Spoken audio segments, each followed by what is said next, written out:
Welcome to STV life. இன்றைக்கி வீடியோவில் நம்ம என்ன பார்க்க போகிறோம்னா, தமிழ் சினிமாவோட புரட்சி தமிழன் சத்யராஜ் சாரோட முழு வாழ்க்கை வரலாறை பற்றி தான் பார்க்க போகிறோம்.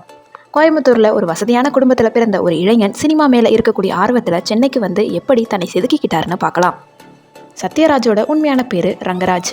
கோயம்புத்தூரில் இருக்கக்கூடிய சென்ட்ரல் மெட்ரிகுலேஷன் ஸ்கூலில் படித்து அதுக்கப்புறமா கவர்மெண்ட் ஆர்ட்ஸ் காலேஜில் பிஎஸ்சி பாட்னி முடிச்சிருக்காரு.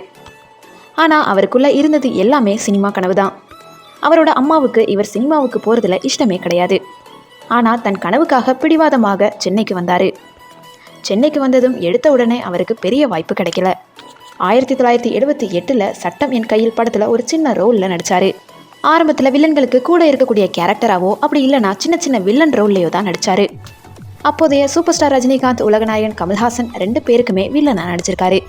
குறிப்பாக சொல்லணும்னா மிஸ்டர் பாரத் படத்தில் ரஜினிகாந்த் அவர்களுக்கு வில்லனாக நடித்து அவர் பேசின என்னம்மா கண்ணு சௌக்கியமா அப்படிங்கிற வசனம் இன்றைக்குமே ஒரு கிளாசிக் தான். வில்லனாக இருந்தாலும் ஒரு ஸ்டைல் மற்றும் நக்கல் கலந்த நடிப்பு தான் இவரோட ஸ்பெஷாலிட்டி. வில்லனாக மிரட்டிட்டு இருந்தவரை ஹீரோவாக மாற்றினது இயக்குனர் மணிவண்ணன் அவர்கள் தான். இவங்க 2 பேரோட காம்பினேஷன் தமிழ் சினிமாவில் ஒரு பெரிய மேஜிக் பண்ணுச்சு. சாவி, 100வது நாள் படங்கள் இவரை ஒரு பெரிய ஸ்டாராக மாற்றுச்சு. அதுக்கப்புறமா பாரதி ராஜா அவர்களோட இயக்கத்தில் வந்த கடலோர கவிதைகள் படத்தில் அந்த சின்னப்பாதாஸ் கேரக்டர் சத்யராஜ் அவர்களோட நடிப்பு திறமையை உலகத்துக்கே எடுத்து காட்டுச்சு.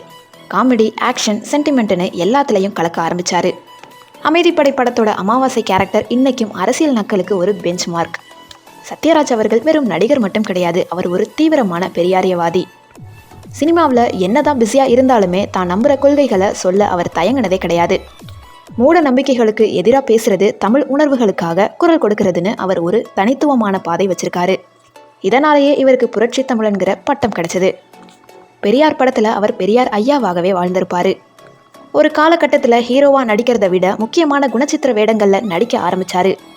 நண்பன், ராஜாராணின்னு கலக்கிட்டு இருந்தப்போதான் ராஜமௌலி சாரோட கண்ணில் பட்டார். பாகுபலி படத்தோட கட்டப்பா கேரக்டர் சத்யராஜ் அவர்களை உலக அளவில் ஃபேமஸ் ஆக்குச்சு. இன்றைக்குமே ஏன் கட்டப்பா பாகுபலியை கொன்னாருன்னு அப்படிங்கிற கேள்விக்கு உலகமே வெயிட் பண்ணுச்சு. இந்த ஒரு சஸ்பென்ஸே சத்யராஜ் அவர்களுக்கு கிடைச்ச மிகப்பெரிய வெற்றி. தன் மகன் சிபிராஜையும் ஒரு நல்ல நடிகராக உருவாக்கிட்டு இன்றைக்கும் அதே நக்கல், அதே சுறுசுறுப்போட நடிச்சுட்டு இருக்கக்கூடிய சத்யராஜ் அவர்களோட ஒரு லைஃபுங்கிறது மிகப்பெரிய இன்ஸ்பிரேஷன். இந்த வீடியோ உங்களுக்கு பிடிச்சிருந்துச்சுன்னா லைக் பண்ணுங்கள், கமெண்ட் பண்ணுங்கள், ஷேர் பண்ணுங்கள். சப்ஸ்கிரைப் பண்ணாமல் பார்த்துக்கிட்டு இருந்தீங்கன்னா ப்ளீஸ் சப்ஸ்கிரைப் பண்ணிக்கோங்க. சத்யராஜ் அவர்களை பற்றி நீங்கள் என்ன நினைக்கிறீங்கன்றதையும் கமெண்ட் செக்ஷனில் சொல்லுங்கள். தேங்க்யூ ஸோ மச் ஃபார் வாட்சிங்.